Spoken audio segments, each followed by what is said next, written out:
भदौरिया, अगर माफिया के मन में दहशत है, लोगों को इससे दिक्कत नहीं, अखिलेश यादव को इतनी परेशानी क्या है? आप लोगों को क्यों दिक्कत है? गाड़ी पलट जाए, सुरक्षित पहुंचे ना पहुंचे, सरकार देखेगी, क्या करना है? अतीक अहमद को गुजरात के अहमदाबाद स्थित साबरमती केंद्र जेल से प्रयागराज लाया जा रहा है।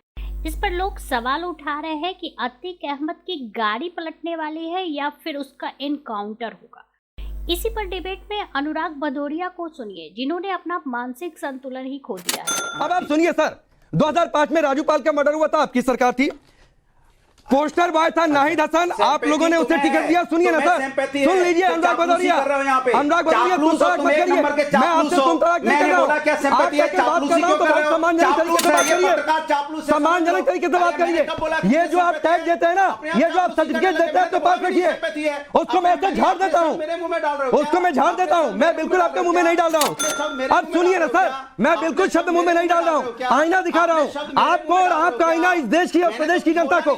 सुनिए, मैंने तो कोई 2017 में आपने एमएलए का टिकट दिया था नाहिद हसन को, अतीक मुख्तार को आपने सपोर्ट किया। मुख्तार का बेटा अब्बास अंसारी विधानसभा चुनाव में कहता है आने दो सफाइयों का शासन, आने दो सफाइयों का शासन, देख लेंगे कौन किस पर बुलडोजर चलाता है।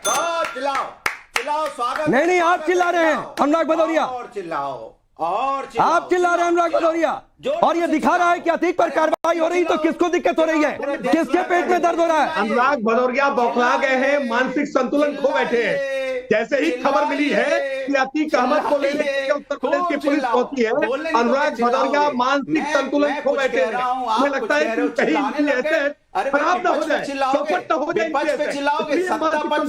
सत्ता में नहीं है, पुलिस प्रशासन मेरे पास है, जो सत्ता में है जिम्मेदारी। अनुराग भदौरिया 2005 में किसके पास सरकार थी?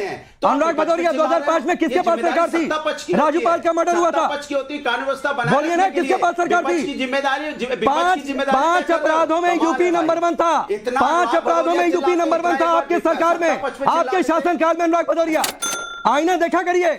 अरे सुनो, चिल्लाने से कोई फायदा नहीं। नहीं, आपको चिल्लाने से कोई फायदा नहीं है। हो गया, अतीक पर 2 शब्द नहीं बोल पा रहे, मुख्तार पर 2 शब्द नहीं बोल पा रहे, नाहिद हसन पर 2 शब्द नहीं बोल पा रहे, विकास दुबे पर बोल नहीं पाएंगे। हम नहीं है सत्ता में, हम नहीं है प्रभु। 2005 में कौन था? 2005 में कौन था? अतीक अहमद को एमपी किसने बनाया?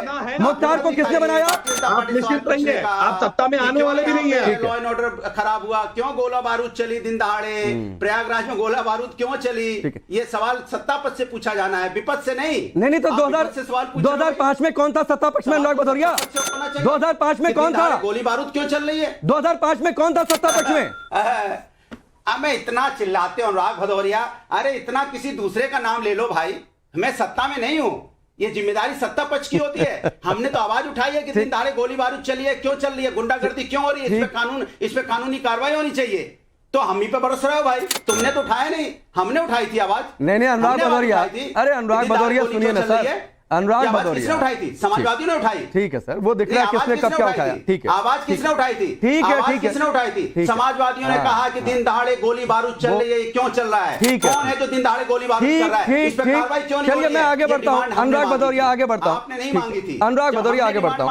अरे रुक जाइए ना सर, नहीं, जिसने डिमांड की उसी पे सवाल। जिसने डिमांड की तो अतीक अहमद पर बोलते ना संगीत रागी, अगर आवाज उठा रहे हैं तो अतीक अहमद पर 2 शब्द नहीं बोल पा रहे, मुख्तार पर 2 शब्द नहीं बोल पा रहे, अब्बास अंसारी पर बोलते नहीं है, नाहिद हसन पर बोलते नहीं है, कौन किसके साथ है जनता देख रही है। संगीत रागी, देखिए बोलेंगे भी नहीं, क्योंकि बोलने तो दोगे, अनुराग भदौरिया की पार्टी के पाले पोसे हुए लोग हैं। सुनिए अभी संगीत रागी का समय है। अनुराग जी सुना करिए सर, अनुराग भदौरिया डिबेट में सभी को बोलने का मौका मिलता है, अभी संगीत रागी की आवाज होने जा रही है। अनुराग जी प्लीज शांत होइए सर। देखिए अनुराग भदौरिया जी की पार्टी बोलेगी भी नहीं, और अनुराग भदौरिया जी की पार्टी इसलिए नहीं बोलेगी।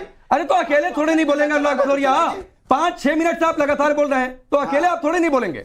अब संगीत रागी को सुनिए, फिर मैं लौट कर आता हूँ। आप मुझे बोलने नहीं दे रहे हो, मैं एक शब्द बोलता हूँ चिल्लाने लगते हो, एक शब्द बोलता हूँ 2.5 मिनट आपने नॉन स्टॉप बोला है बिना किसी इंटरप्शन। अनुराग भदौरिया देख लीजिएगा शो, और प्लीज ये समाजवादी पार्टी का कार्यक्रम नहीं है कि आपके हिसाब से चलेगा, बिल्कुल आपके हिसाब से नहीं है ये कार्यक्रम, बिल्कुल आपके हिसाब से नहीं है। आप करते होंगे किसी की चमचागिरी, आगे बात समझ में तो सब तो तरीके से डिबेट करिए सर। अभी सिर्फ संगीत रागी की आवाज होने जा रही है और किसी की भी नहीं, सबकी आवाज डाउन करिए, मेरी भी आवाज डाउन करिए, सिर्फ संगीत रागी की आवाज। देखिए, अनुराग भदौरिया से अपेक्षा की जाती है, वो सबसे ज़्यादा बोले हैं, इसलिए उनको सुनने की आदत डालनी चाहिए। और वो इसलिए नहीं सुन करके और भागने की कोशिश कर रहे हैं क्योंकि उनको पता है कि वो गलत रास्ते पर हैं और उनकी पार्टी गलत रास्ते पर है। अतीक अहमद के खिलाफ वो इसलिए नहीं बोल सकते हैं, अंसारी के खिलाफ इसलिए वो नहीं बोलते हैं क्योंकि उनको नाहिद हसन के खिलाफ इसलिए नहीं बोलते हैं क्योंकि उनको पता है कि नाहिद हसन, अतीक अंसारी, ये अतीक अहमद, इन सबों को इनकी पार्टी ने ही बड़ा किया है, नर्चर किया है, खड़ा किया है और अपने वोटों के लिए किया है, मुस्लिम वोटों के लिए इन्होंने किया है। आपने देखा, आपने यदि अखिलेश यादव का यदि आप वाक्यांश सुनेंगे तो उसमें एक बात बहुत साफ है, वो ये नहीं, वो एक प्रकार से धमकी दे रहे हैं कि देखो अभी तो तुम गाड़ी पलटवा दोगे, लेकिन 3 साल बाद, 4 साल बाद हम अमेरिका से सैटेलाइट फोन के माध्यम से जो पिक्चरें अभी होगी उससे हम आइडेंटिफाई कर लेंगे पुलिस वाले या लोग, जो भी हो, और तब हम आपको कानूनन तौर पर हम आपको दंडित करेंगे।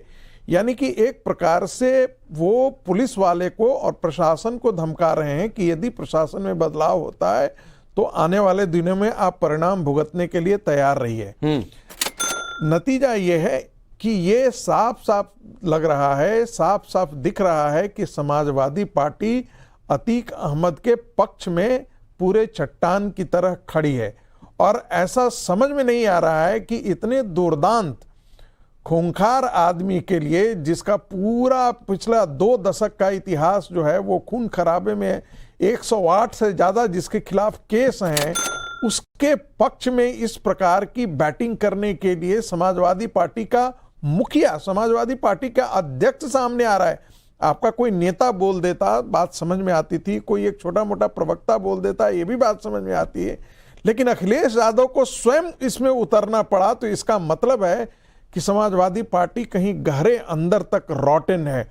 उसको लगता है कि इन्हीं लोगों के कारण जो है, इन्हीं अतीक अहमद के कारण, नदीम हसन के कारण, अंसारी के कारण हमारा वोट बैंक खड़ा होता था और उस वोट बैंक पर योगी जो है वो कुठाराघात कर रहे हैं। उत्तर प्रदेश पुलिस की एक टीम रविवार शाम को माफिया एवं नेता अतीक अहमद को गुजरात के अहमदाबाद स्थित साबरमती केंद्र जेल से प्रयागराज के लिए खाना हुई। अतीक इस जेल में जून 2019 से बंद है।